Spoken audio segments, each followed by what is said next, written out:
আল্লাহ আল্লাহ আল্লাহ তোমার কাছে করজোড়ে মিনতি, এই ফাউলদের থেকে বিএনপি তথা আমাদের জনগণকে হেফাজত করো।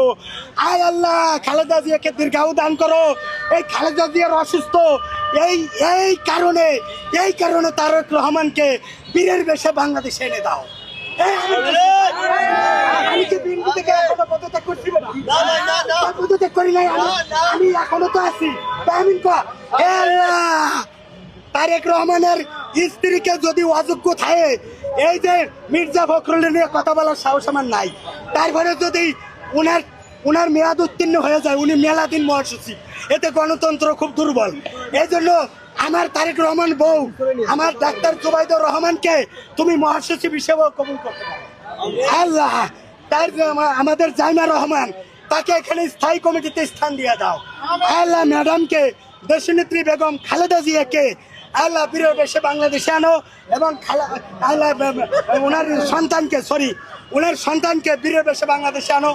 আয় আল্লাহ, খালেদা জিয়া আজ মরলেও একদিন না একদিন দুনিয়া ছেড়ে কেউ থাকবে না। ফেরাউন যেহেতু মরে গেছে, আর আল্লাহর ওলি আল্লামা শফিও গেছে, আমিও যাব, ম্যাডামও যাবে, কিন্তু ম্যাডামের দয়া করে আল্লাহ ম্যাডামের হায়াতটায় একটু বরকত দিয়া আরো 1-1.5 যুগ বাড়াই দিলে তোমার কিছু আসা যায় না। আল্লাহ, তুমি উনাকে একটু শারীরিকভাবে, মানসিকভাবে এবং আমাদের খেদমত করতে পারে, সেজন্য একটু উনাকে একটু হায়াতে বরকত দান করো, হায়াতে রাজ করো আল্লাহ। এই সমস্ত পাগলদের যদি বিএনপি থেকে মনে করেন অব্যাহতি না দেয়, বা বিএনপি যদি এদের বিরুদ্ধে কোনো প্রকার অ্যাকশন না নেয়, তাহলে মনে করেন এই সমস্ত পাগলরা যেই পাগলামি ভাই শুরু করছে, এই ভাইরাল সিদ্দিক, মানে কি বলবো, সে মুনাজাত করছে, আপনারা দেখলেন যে সে মুনাজাত করছে, তার এই মুনাজাত হয়েছে ভাই, হ্যাঁ, সেটা কি মুনাজাত করলো? আমি তো আসলে মানে কি বলবো, ওরা যদি সামনে পাইতাম তাহলে নিজের পায়ের খুললে মনে করেন ওরে চফরাইতাম, বিষয়টা বুঝতে পারছেন? তা না হলে এরা মানুষ হবে না ভাই। আর যেই সমস্ত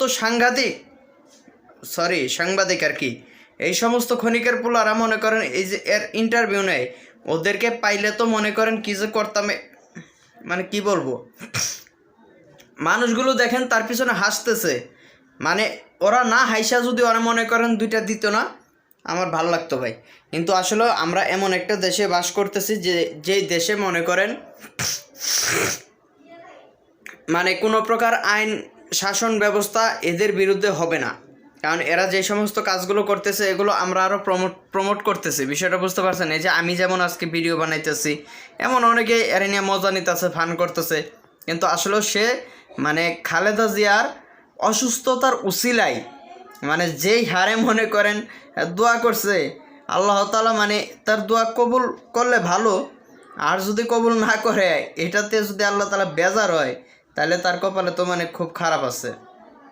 কারণ আসলেও এই সমস্ত বিষয়গুলো যে ভাইরাল হওয়ার জন্য মানুষ যে নিচে নামতেছে, এই যে মনে করেন ইসলামটাকে রাজনীতির সাথে জড়ায় মনে করেন একদম একেবারে কি বলবো, একটা ডাল খিচুড়ি বানাইতেছে, এই সমস্ত বিষয়গুলো ভাই ভালো না। এই ভাইরাল সিদ্দিককে আপনারা এই সমস্ত বিষয়গুলো একটু বুঝান। দেখেন না, একেবারে হাত 2টা ধরে, তার অনেক পাগলামি ভিডিও আমি দেখতেছি ইদানিং, কিন্তু তাকে কিছু বলি নাই, জাস্ট আজকে তাকে নিয়ে একটু মুখ খুললাম। এর যদি আমি সামনে পাই, এ যদি আমার সামনে পড়ে, আগারগাঁও তো আসে মাঝে মাঝে, আমি যাবো ওর খোঁজে, একদিন যাব, ওরা যদি পাই না, একদম একের নিজের পায়ের একদম কোনো কথা নাই, face to face, eye to eye মনে করেন একটা দিয়া দিম। তারপর বিএনপি আমাকে কি বলবে, এরকম একটা কর্মীর জন্য একেবারে উদার মানসিকতা, সে নাকি তার কিডনি 2টা বেগম খালেদা জিয়ারে দিয়ে দিবে। একজন বলছে যে আমি আমার দিয়ে দিব হার্ট, সে বলতেছে আমার কিডনি দিয়ে দিব। ভাইরাল হওয়ার জন্য এত নিচে নামতে হয় না, নিজে কিছু করেন, নিজে ভাইরাল হন, বিষয়টা বুঝতে পারছেন? আর যদি রাজনীতি করতে চান, ওই গোপালগঞ্জে জাহেরা দাঁড়াইতে হবে তা না, আপনার নিজের এলাকায় কী করছে, ঢাকা শহরে কী করছে, দাঁড়ায় যান, বা যে আছে নমিনেশন দিতে হবে কেন তারেক রহমানের, আপনি কোন সেটের, হ্যাঁ, এই সমস্ত বিষয় বর্ণামি বাদ দেন।